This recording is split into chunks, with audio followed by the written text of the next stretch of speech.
Here with Neil Robertson, the 2021 Cazoo Tour champion, after a 10-4 win over Ronnie O'Sullivan. Neil, that was an incredible performance. Just give us your take on it. Yeah, I mean, I was just in the zone from the get-go, really. You know, I knew it was somewhat made easier for me because I knew my preparation was so good coming in. I felt really good about my game. Practice has been going really well. So, yeah, this week it was all about, look, put a lot of things in place so you can have the best chance of winning the World Championships as possible.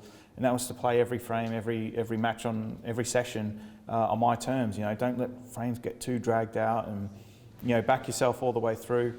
Yeah, and I was able to do that from pretty much the very first ball in the tournament all the way through to the last. And 5 centuries, is that your best performance in a final, would you say? Yeah, considering the opposition, it's the best I think that I've played in a final. I'd say that the champions match with Judd Trump, I think was certainly up there, but that was a more complete performance. That was from start to finish. I mean, I didn't really miss anything in the whole match, really. Yeah, it's very pleasing, sort of knowing I'm capable of doing that, and you know, going into the World Championships. I've got to ask you, 4-all after the afternoon session, you come out tonight, you've blown me away with 6 straight frames. What did you do this afternoon? How did you prepare? Nothing really. I just jumped on like Twitch TV and watched some of my favourite sort of gamers play, and just sort of hang out in their chat and just talk nerdy stuff with them.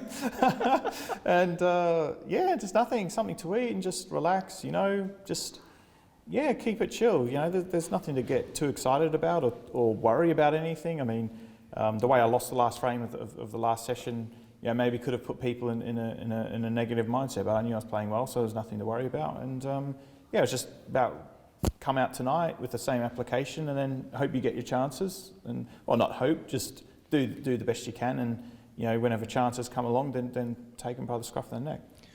And Ronnie's been consistent enough to reach 5 ranking finals this year. He's lost all 5, which is very rare for Ronnie O'Sullivan. We saw John taking part in the Players' Championship. We've seen you really dominate him and almost do to Ronnie what Ronnie's been doing to other players for a lot of years. Are we starting to see some chinks in the reigning world champions' armour? No, I don't think so. I think that, you know, like I said at the ceremony there, with you know, the crowd had something different. I think with, you know, maybe not like myself, Higgins, and you know, Judd and Mark, you'd have to say we're kind of exempt from that because we're very experienced with it and we know how to deal with that. But you know, it's just one of those things. You know, I think that it's only going to motivate Ronnie more in the World Championships. He's going to be harder to beat, I think, than probably any other year, because he's going to be going there so determined. He may not say it, but you know, that's going to really kind of, you know, annoy him and really fire him up. So yeah, I feel sorry for whoever he plays in the first couple of rounds, because he's going to be certainly up for it, that's for sure. He certainly will. The Crucible is on the horizon, of course, and the way you've played today and indeed this week, surely you're the player to beat there. No, I mean, I remember playing Sean a couple of years ago, and I beat him really well, played fantastic, and he said, might as well write my name on the trophy, and all that does is just fire up everyone else, you know. And look, if I play the whole tournament on my terms, then yeah, I've got a fantastic chance. But if I allow people to make the ball scrappy and to play 45-minute frames, then it's going to play to my disadvantage. So it's just play on my terms, play the way I do in practice. I know I can sustain the highest level of snooker possible for multiple sessions. I just need to, you know, play the way I play the game. Don't worry about anyone else. Make them worry about what I'm doing rather than, you know, what anybody else is going to bring. And we can see, just by the way you're holding the trophy, that trophy means an awful lot to you. What would it mean to you to get that second world title?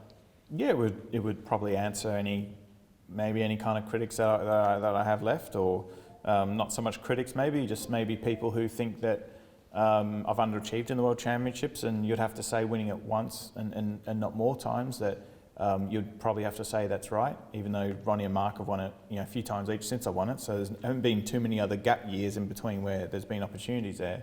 But yeah, so that's the last thing that the last box that I need to tick. But I think that's always a good thing, to have something in your career where you're always looking to tick fresh boxes and things you haven't achieved before. So look, I'm going to be going at it, you know, very hard this season. This championship, you know, the World's coming up.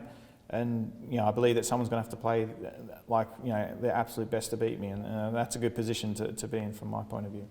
And finally, earlier on in the week, you told me that you booked in to get the hair cut. Yeah. Playing like that, some players would keep lucky pants or lucky socks. Surely now you've got to keep the lucky Barnet. Yeah, well, I switched my socks at the mid-session interval. I wore the same socks that I played Mark Selby in because I thought I played really well. But then the first session, I thought that last frame I was a little bit unlucky not to be 5-3 up. So I still used the same socks against Mark Selby, but I switched the socks around. So I put what I wore on my left foot in this afternoon session, I switched to my right foot and the right foot to the left foot to kind of switch the luck. And so, but I still kept the good from playing really well against Mark. So I got a bit luckier tonight and also played really well. So maybe that's something crazy there. It's clearly all about the socks. Neil, congratulations. Cheers, Phil. Well Thanks, done. mate.